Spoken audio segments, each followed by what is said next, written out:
Hello everyone, I'm Bruffy1322 and this video is going to show the fastest fully upgraded SUVs in terms of lap time. We're quickly going to go over the slowest vehicles right now, and as always the position counter is in the top left with the best lap time the car achieved in the top right. This video only focuses on track performance, so if you're interested in top speed where braking, cornering and acceleration aren't relevant, check the link in the description for the top speed testing series. And if you want to know more information about this testing, including the extent to which it's accurate and how useful it is for you personally, have a read of the full description as everything that you need is in there. So the SUVs class is quite similar to what we saw last week with the sedans class. We've got some very slow vehicles as you're seeing here, specifically the Patriot, which is the slowest SUV in the game, and the old version of the Baller.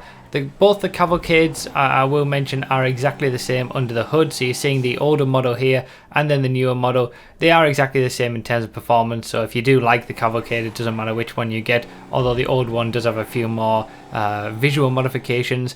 But yeah, the SUVs class in general has some quite interesting cars. I would say, you know, below the top vehicles, it is quite a diverse class with a lot of different type of body shapes and body models and things like that, but they all have very similar characteristics because they are SUVs.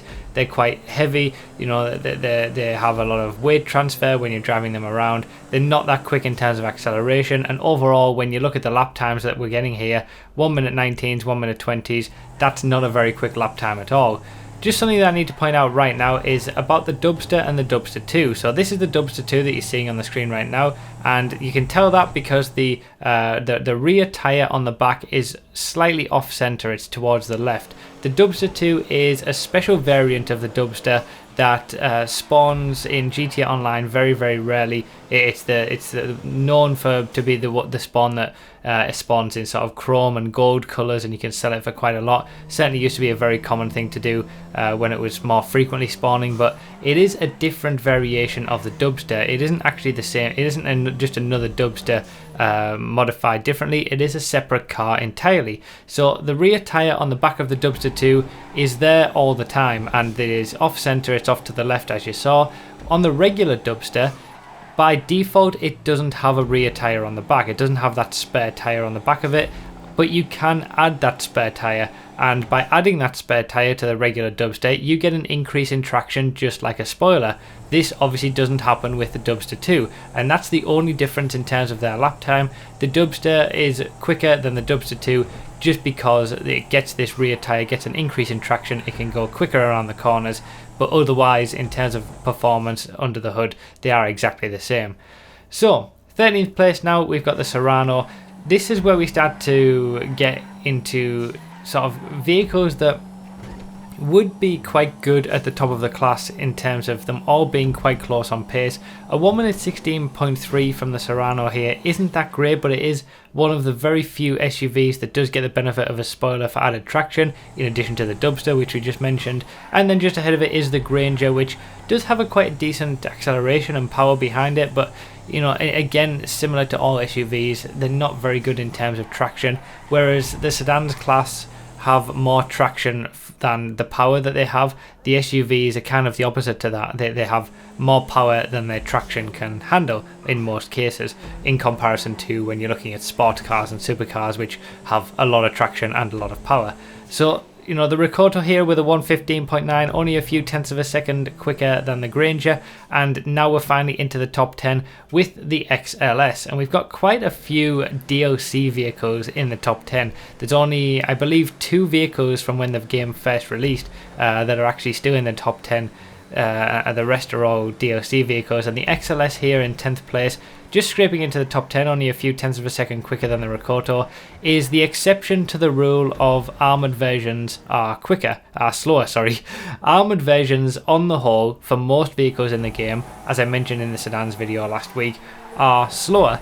But I did actually forget about the XLS. The XLS is the only vehicle in the game where the armoured version of it is quicker, and it is significantly quicker as well, as we'll see, because obviously we've seen the regular version first with a 1 minute 15, and then we take a bit of a decent jump in lap time to the Radius with a 114. Doesn't have an awful lot of power, but it has a relatively large amount of traction for the class, so it's not too bad, the Radius. And then we come into the Baller territory.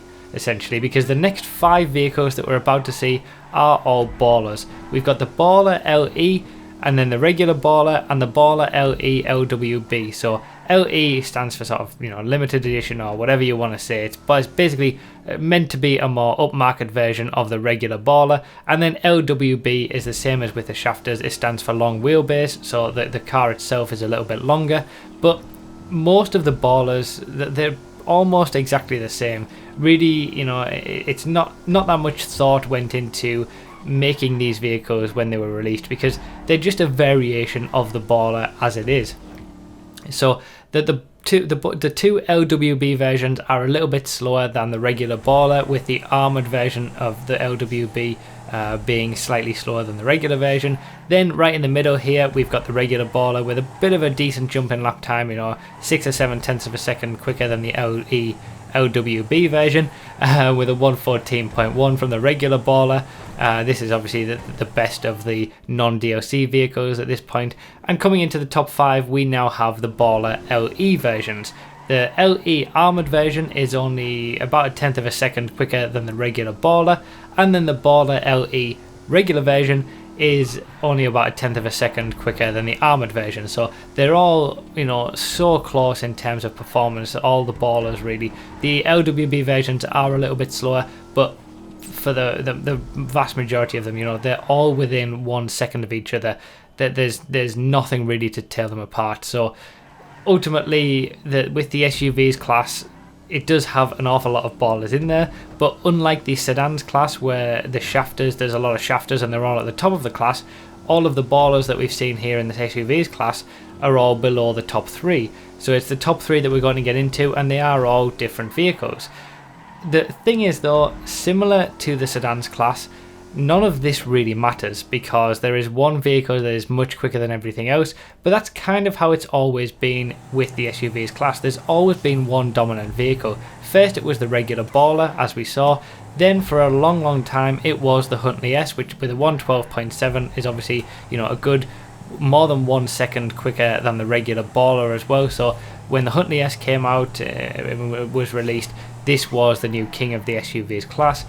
Still one of my personal favourite vehicles, the Huntley S. I still think it's quite a nice vehicle to drive, but at this point it did get taken off top spot by what we have in second place. And it's interesting with the SUVs class that basically, I guess you could say fourth, because all the ballers are the same, but fourth, third, second and first all came consecutively after each other, so that the top car in the class just got progressively quicker and quicker and quicker.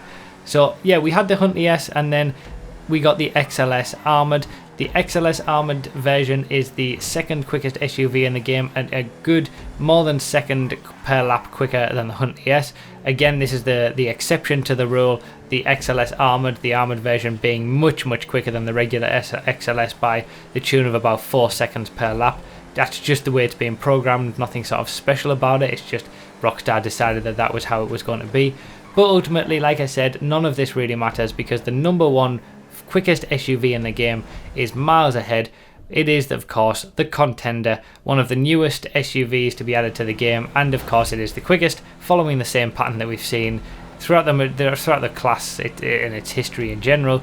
With a 1 minute 9.5, it's 2 seconds per lap quicker than second place, and it's pretty much the same story as what we saw with the sedans.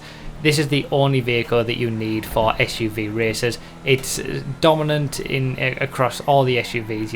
You can't really compete with this vehicle as long as the person driving it knows what he's doing and is good, of course. You can't compete with this vehicle with anything else. The XLS Armoured now is useless, the Huntley S is useless, because the Contender is much quicker than everything else. So it really is the only vehicle that you need when it comes to racing and SUV races. And it's a bit of a shame again, but it's the same story that we've had all the way through the history of the SUVs class, where there has always been one vehicle at the top of it that has been very dominant. And it's a shame, because there's a lot of SUVs behind this that are all pretty close, that even though they are significantly slower, you're looking at the 1 minute 15, 1 minute 16 lap times, there's actually quite a few vehicles in that area that are all relatively similar on pace.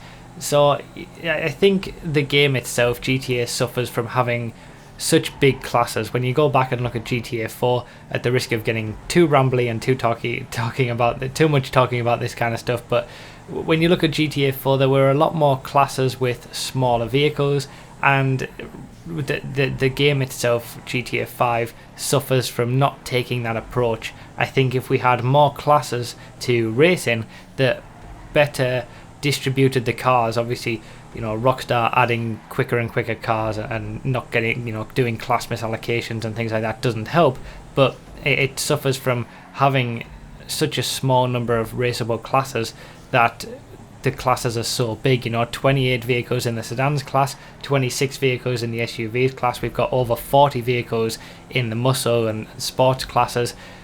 Of course, there's going to be a lot of vehicles that you're not going to be able to use in races when you've got classes that are so big like that. So, it's just kind of symptomatic of the game itself and the way that it is. But obviously, when it comes to the SUVs, we've progressively had quicker and quicker vehicles because that's just what Rockstar have decided to do. Probably to eke a bit more money out of it every single time they get a new release. But the XLS Armoured obviously didn't last very long at the top. The Huntley S lasted a significant amount of time, but now it's all pretty much the contender, and that's the one that you want for SUV races. So that's pretty much it. Obviously we'll have the top speed testing video for the SUVs tomorrow. Remember to read the description for more info, comment with your thoughts, like the video if you enjoyed or found it helpful, and subscribe for more. Thank you all so much for watching. I really do appreciate it, and I'll see you next time.